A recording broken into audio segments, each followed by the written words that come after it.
It's time for DodgerHeads.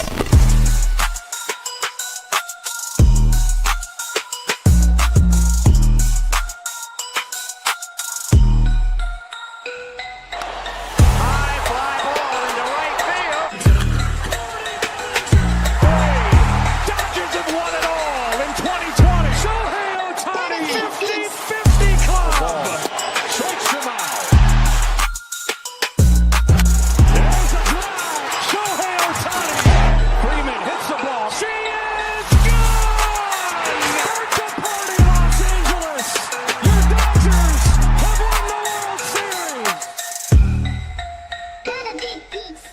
What's up, everybody? Welcome into DodgerHeads Live, presented by DodgerBlue.com, part of the Medium Large Sports Network. My name is Jeff Spiegel, joined today for a special edition by the Athletics' Fabian Ardaya, because once again, the Dodgers have done the crazy thing and surprised everybody. Fabian, thank you so much for being here. Last time we had you on, we were talking about how surprised we all were that the Dodgers signed Edwin Diaz.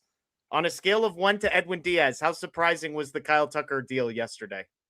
Not quite full Diaz, mostly because Tucker was always kind of looming in the background. He was always the guy who even in the early in the offseason when I was writing about how the Dodgers weren't going to go super heavy in on him, it's not because they didn't like the player. I think they just didn't think that the player's market would sort of go in their direction the way it did, and clearly it did. I mean, they weren't the only team that was looking to give Cal Tucker the kind of high AAV short-term deal that he wound up getting, and I think that market sort of shifting in that direction kind of helped the Dodgers out, and the Dodgers were always kind of be the best fit on paper if he was willing to take that kind of deal, and that's obviously how things worked out. Well, and that's kind of what I'm curious about, is how all of this ended up where it did. What sense have you been able to get over the last 12 to 24 hours about how we ended up in a place where the Dodgers not only were in play, but actually landed the guy that got a deal that was like a third as long as the experts were predicting and half as expensive? I think when things started to shift a little bit in my eyes that the Dodgers really had a real shot at it was when obviously the Athletic kind of reported that the Mets were kind of in that range for an offer for a shorter term deal that was willing to go to. I think we reported something around $40 to $47 million. That wound up being maybe closer to 50 in other reports. Once you start to see things sort of shift in that direction, especially the fact that the Dodgers hung around the way that they had, it was starting to make a lot more sense. And the Dodgers tend to do this. They always tend to sort of hang out in the background. It's why they were one of the teams that met with Juan Soto last year, even though it was very clear that the market was going to kind of go past what the Dodgers were willing to do. This was always kind of what they've messaged dating back to the GM meetings, dating back to the winter meetings. Katie Wu and I reported at the time that basically like they were willing to go short-term 3-4 year deal for these types of guys and maybe be willing to more blow out the AAV side of things while keeping in mind that they have all these young outfielders for the future and keeping that in mind. It's just more about the Dodgers having the market sort of come to them, and it certainly did in this aspect. And I don't know necessarily when things kind of changed. It seemed like maybe the long-term deal wasn't quite there outside of a team maybe like the Blue Jays where it seemed like they were more willing to do that. But still, for a guy like Tucker, maybe it made a little bit more sense because the way things line up for him now, even if he doesn't opt out after year 2 or after year 3, he's still going to be 32 years old when this contract's done. And if he wants to cash in again, he'll probably have another chance to do that if he performs well enough. It's interesting to navigate this because one of the things I'm trying to figure out is we know the Dodgers outbid the Mets on like basically identical deals, maybe a little bit more upfront with the Mets, but they get more money with the Dodgers. What I don't know yet is like, did Kyle Tucker actively want to be a part of the Dodgers and was willing to take a shorter deal to do that, do you think? Or is the sense you get that like the Blue Jays deal just never really materialized? Because even if it was 7 years, if they were hanging out in the 35 to high 30s, low 40s range, the money just doesn't make, he's basically making the same amount of money in a lot less years. So do you think Kyle Tucker was like intentionally attracted to being a part of the Dodgers, or this just ended up being the best offer?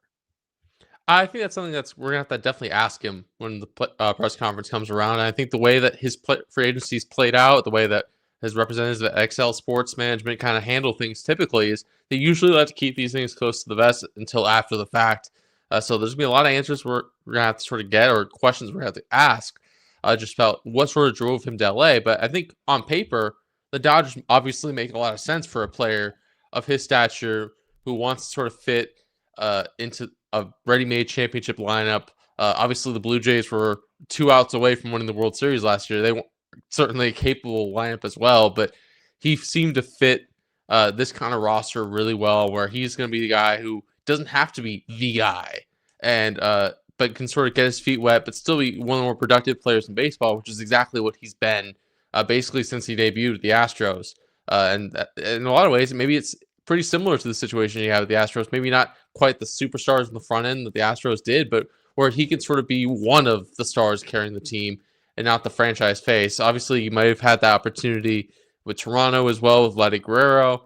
I would have had the opportunity as well with the Mets. Francisco Lindor, Juan Soto already signed there, but it still seemed like the Dodgers made a lot of sense. And the thing about what the Dodgers have done is that they turned themselves into a destination, and clearly players want to sign there. They want to sort of join what's happening, and it's understandable why on paper. Like players want to win, they're competitive, they want to win games. The Dodgers were willing to pay on the front end what he was kind of seeking to do, and it's a good scenario, like where you can sort of be in a spot where you can sort of get your feet wet in a new environment for the first time, and while still also being part of an environment where you know you're going to win. Yeah.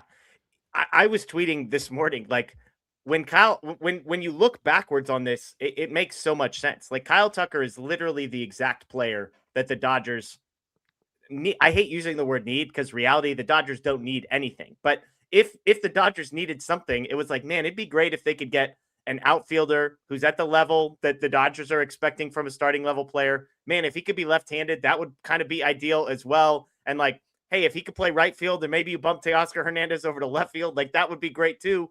And then all of a sudden it's like, wait, that one guy was sitting there the whole time in Kyle Tucker, and here he is. So it does seem like from a fit perspective, baseball wise, this was always the perfect player, right?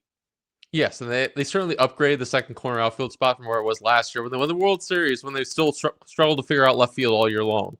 But yeah, this was this area of the roster that if the Dodgers were going to address something this winter, it was probably going to be that, and they kind of laid that out.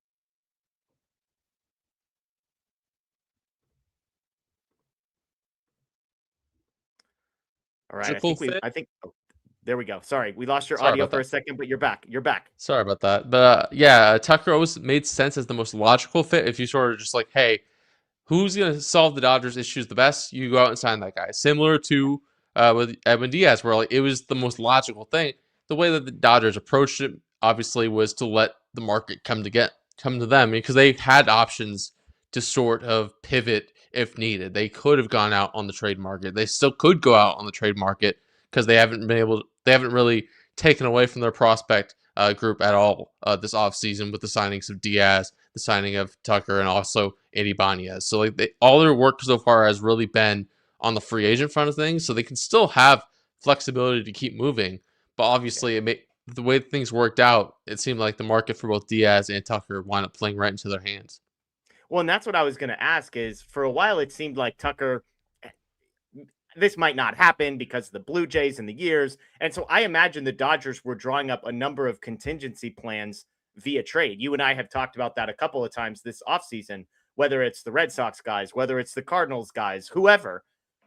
I imagine those conversations hadn't stopped at square one. I'm not saying deals had been agreed to or frameworks were fully in place, but like, it seems wild to say this, but like, is there still a move out there for the Dodgers to make? Because to your point, they still have all the prospects. They've probably done the legwork. And whether it's second base, whether it's the Teoscar Hernandez position on this roster, like there are still things that in theory, the Dodgers could quote unquote improve. Yeah, you never want to say the Dodgers are done per se. I do think on the trade front, like there's probably a reason why you have never heard the Dodgers quite as upfront for like the Brendan Donovans of the world as teams like the Giants or teams like the Mariners really were, because like that was very clearly going to be their main path forward to acquire talent. It was going to be probably more on the trade front than in free agency. The Dodgers, they had the opportunity to sort of go free agency, go trade market, sort of keep things open. I think that the names obviously that maybe make more sense maybe are on the pitching front, just because the Dodgers don't have to do anything there, but they still have the flexibility to do whatever they need. If the Tigers have suddenly pivot at some point with Skubal, the Dodgers are still just as equipped as they were at the beginning of the offseason to get a deal done. Same thing for Freddie Peralta, who they've been attached to. And I don't know if that gets impacted at all by acquiring Kyle Tucker. It shouldn't, because of how small of a price tag Peralta is carrying next year, relatively speaking, at $8 million. So those are obviously things that still kind of make sense on paper for the Dodgers. I don't want to say that they're done by any means, but obviously it's been a pretty good offseason so far for them, just being able to check off Edwin Diaz and Kyle Tucker. And we'll see. It seems like the inclination right now is that the idea is to keep Teoscar Hernandez with Kyle Tucker. Ideally, you probably have each of those guys in a corner with Andy Paez in center field, and that way you don't feel like you have to rush back at Tommy Edman from ankle surgery, have to force him into the outfield if the infield's going to help keep him healthier. You also have some insurance on the infield with Andy Ibanez now, so they don't. I don't think they're going to necessarily move anything from there, but obviously, like they're going to keep listening for someone like a Teoscar Hernandez. I think part of the logic in sort of listening on him is not necessarily for early in the offseason. It's for this stage of the offseason. Now that some of the bigger names are starting to come off the board, you're going to have certain teams that are sort of, once all the chairs come off the floor, you're sort of reaching for a seat, and they're trying to grab a sort of right-handed bat like a Teoscar Hernandez. So obviously, if the right offer comes, I'm sure the Dodgers might get blown away and sort of have to make a deal there. But they're in the same position they were in the beginning of the offseason, where they don't really have to do anything. They can be in a spot now where their two biggest needs entering this offseason were addressed, and addressed with the best player available in the market. So they're in a good spot. Yeah, I have in my notes, it sounds crazy to ask, but are they done? And it was like, it's crazy because on one hand, the Dodgers are never done. And on the other hand, it seems crazy to suggest that the Dodgers could do something else after signing Edwin Diaz and Kyle Tucker. And yet that's just the nature of, in your case, covering the Dodgers or being a fan of the Dodgers for the people watching our show, is that like nothing is ever seemingly off the table. When something seems insane from a financial perspective, maybe it's not that insane. I mean, the Dodgers are basically, Kyle Tucker is going to cost them $120 million a year between his salary and luxury tax. They've also now had to give up like 4 of their top 6 picks in next year's draft, in addition to $1 million in international free agency.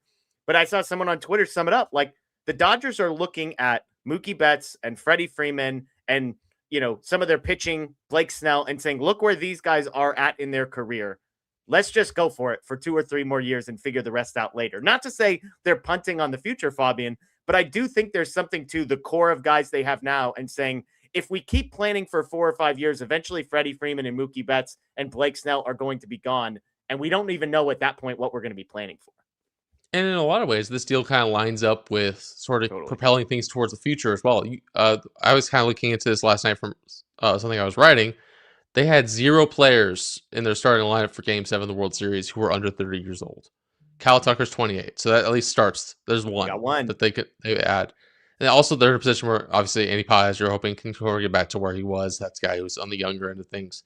But you're hoping that this farm system, if some of these guys, especially these young outfielders, these young pitchers, if they hit, they're usually hoping that those guys are breaking through probably around the end of 2027, which is when Kyle Tucker has his first opt-out. So you're hoping that you're still in a position where either you're trading these young guys for guys who are more on the 0 to 6 end of things, who are a little bit younger and haven't hit free agency yet, or you're hoping that those guys are starting to break through as the Freddie Freemans of the world, the Mookie Betts of the world, either age into different roles, or in Freddie Freeman's case, his contract expires and you sort of are figuring things out. So you're still hoping to keep that window open. That's part of why I kind of wrote that basically the idea of the cliff is a little bit different, but just because of how much they're going to keep spending. If you're going to keep spending, part of the cliff is that you reach a point where you stop spending. This is such a veteran group, and they just kind of are what they are, and they age out. If you're going to keep spending to keep adding superstars, or you're going to keep spending so you can save your farm system and still be in a position where even with these penalties that they've already incurred the last few years, they've still been able to get these sort of young talents. Obviously, that's going to be harder to do going forward, but you're still in a position where you have enough young talent stored up that you still have preserved the sort of hypothetical next wave beyond this current veteran championship core. Well, and that's what I think is so unique about following this team is there's no reason to believe that at some point, like, oh well, now we gotta get back under the first level here. I mean, it's like when you sign Kyle Tucker to a $60 million deal, knowing you're paying 110%, like that team is never, ever going to worry about the first level of the luxury tax. They're just never going to care about that. And I think the only thing that's going to stop them, which we won't know for 4 or 5 years, is the fact that they are now giving up 4 of their top 6 draft picks in next year's draft and $1 million in international money. Like those are the types of things that the Dodgers have actually been reluctant to do in past. Qualifying offer guys they have not really messed around with except in extreme cases. So I think that's the only difference I see about the Dodgers kind of moving forward is they've been able to find guys at the back end of the first round, in the mid rounds. Well, now they're giving up a lot of that ammo. Can they still find those guys? I have no doubt they will. But to what degree, I think, is the big question. There's also obviously the thing that's kind of hanging over all of this is the CBA, which like Yeah. we'll see sort of where things end or where things are by December 1st. And if you're raising a third straight banner, obviously the Dodgers are fine with whatever comes next. But Yeah. this was in a lot of ways like it made sense for the Dodgers to keep pushing this year because they don't know what the future is going to look like beyond it. You don't know what the next landscape for baseball is going to kind of look like. Who knows if there's going to be a salary cap? I'm sure the players are going to fight tooth and nail to sort of keep that from happening. It seems like that.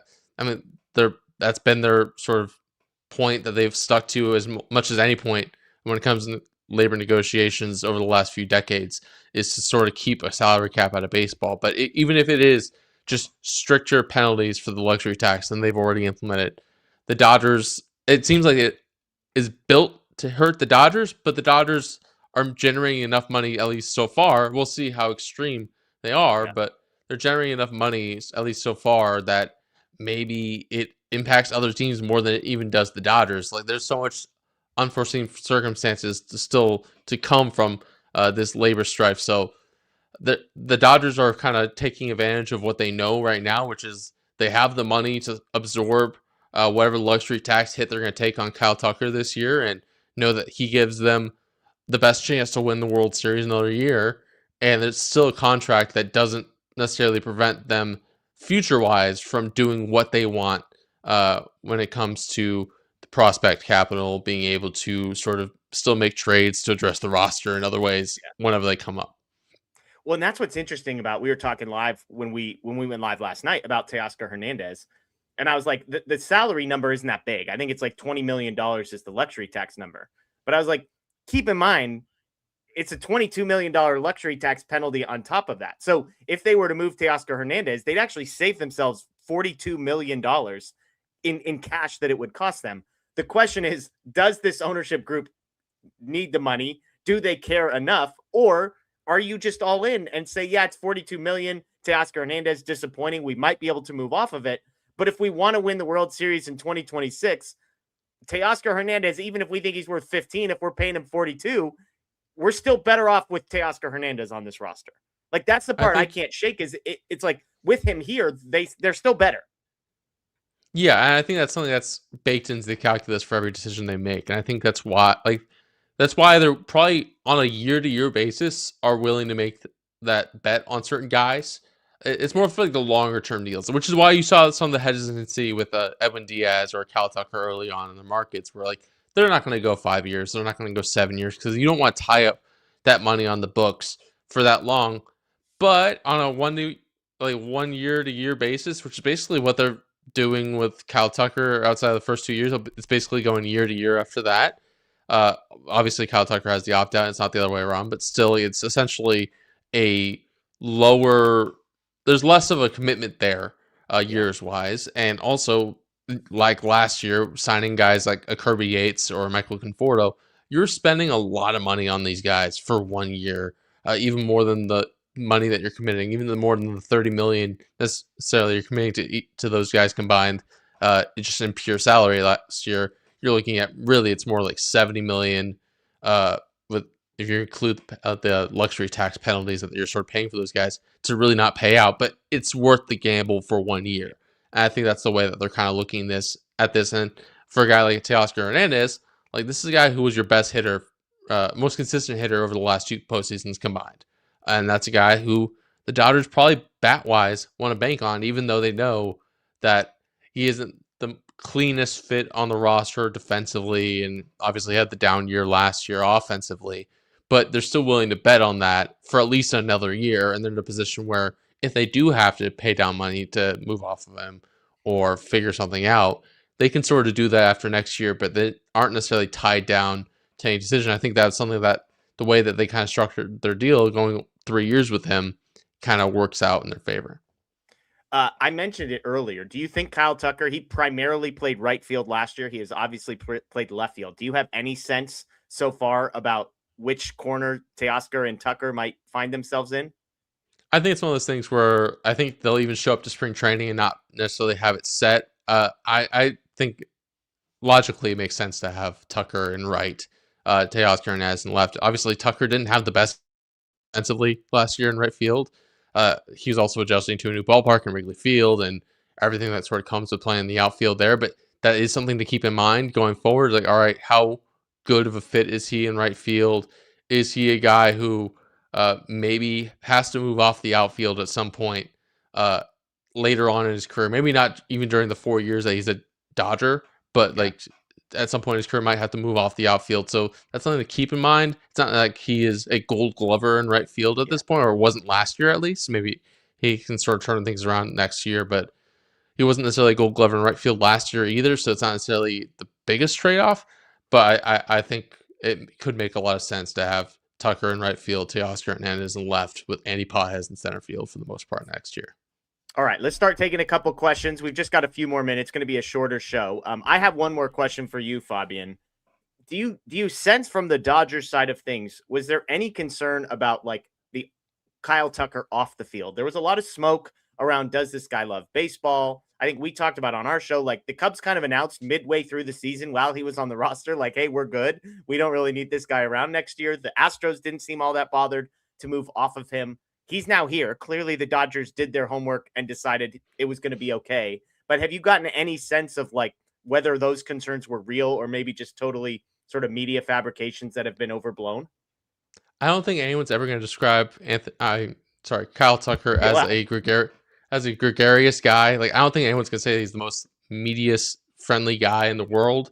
But like, does that mean that he's necessarily doesn't care about baseball? I can't say one way or another. I think a lot of it obviously happens when it comes to guys in free agency. A lot of their warts sort of command a lot of sort of the conversation, especially as a guy lingers out there. We've heard a lot about Juan Soto's defense last year when he was a free agent, and not as much about it when the sort of season's happening and he's hitting and he's producing. So there's a lot of things that are going to kind of be sussed out over the next few months, over the next few years, and as he sort of adjusts to a new environment, stuff like that. But this is a guy who's obviously produced. He's produced in big moments. He's a guy who's won a World Series. There have been guys who have done that and who haven't quite been the best clubhouse guys. There's also guys who have done that who maybe don't have the best reputation as a clubhouse guy, or like there are things said about a person that aren't necessarily the truth. So I think it's a lot of it sort of remains to be seen. We'll see sort of how things happen, how things play out, how things fit in, and also have to realize like this isn't a typical clubhouse he's walking into. And I think a lot of guys have kind of talked about that. Like, this is not your typical clubhouse. This is a very veteran-laden clubhouse. There's a culture already in place before he's coming in. He's not necessarily a guy signed to establish a culture. The guy's acquired to try to help push a team over the top, maybe like he was in Chicago. He's entering something that's ready-made. There are voices that are carrying bigger weight in that room than he is from day one. And maybe it doesn't matter how he fits in. Maybe it doesn't matter other than the fact that he's sort of in the lineup every day and producing. And then a lot of the time, like the way the Dodgers kind of built this culture, as long as you show up, you do your job the right way, and you perform, you can sort of do whatever you want. Yeah. Well, and the fact that the Cubs like made a huge point this offseason saying, hey, we want veteran leadership. We're going to go get a guy like Alex Bregman. We're probably going to pay him more than he's worth because we value the off the field. When I go back and replay all this stuff in my head, I'm like, well, maybe they thought Kyle Tucker was going to be that guy and they weren't happy because he wasn't that guy. And then I'm like, well, the Dodgers definitely don't need him to be that guy. The Dodgers don't want him to be that guy. They want a guy who's just going to sit by his locker, go hit 25 home runs, play competent defense in the outfield and hit 280. Like that's all they care about. They're not looking for rah locker room guys. So maybe this ends up being the perfect fit in a lot of ways. Yeah, like that stuff is obviously very important, especially for a team like the Cubs. You sort of can understand like this is a team that has looked to rebuild a culture after that dynasty after that like hypothetical dynasty where that group of players in 2016 kind of aged out and left the roster. They were looking to sort of reestablish a culture that worked for them. And obviously last year was a breakthrough in some ways that they got back to the postseason, but they also didn't win the division. They also didn't get past the NLDS. So maybe they're looking for something a little bit different. And Alex Bregman has kind of obviously provided that in previous stops in Houston and in Boston. But the Dodgers aren't necessarily looking for that. They sort of have had an established group of veteran leaders that have kind of stepped in there with the Mookie Betts, with the Freddie Freeman, with even the Miguel Rojas, and even obviously people won't point to Will Smith as the most vocal guy, but they will point to him as a guy who, when he does say something, it does carry weight in that room.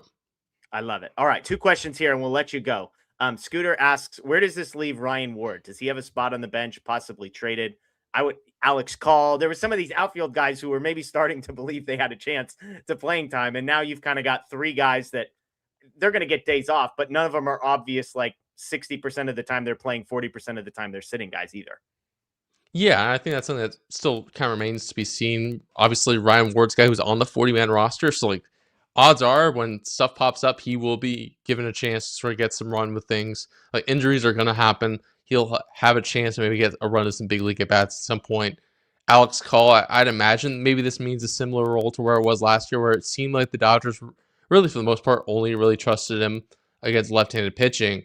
And even then, it wasn't necessarily starting against every lefty. So I imagine maybe something similar for him. But yeah, it's certainly a different picture than maybe the Dodgers kind of talked up at the beginning of the offseason when they were kind of talking up the role that Call and Ryan Ward could have. Obviously, injuries kind of change everything. And the fact that they're on the 40-man roster and are key depth pieces behind some of these guys, and this is a veteran-laden group, means that we will see them at some point.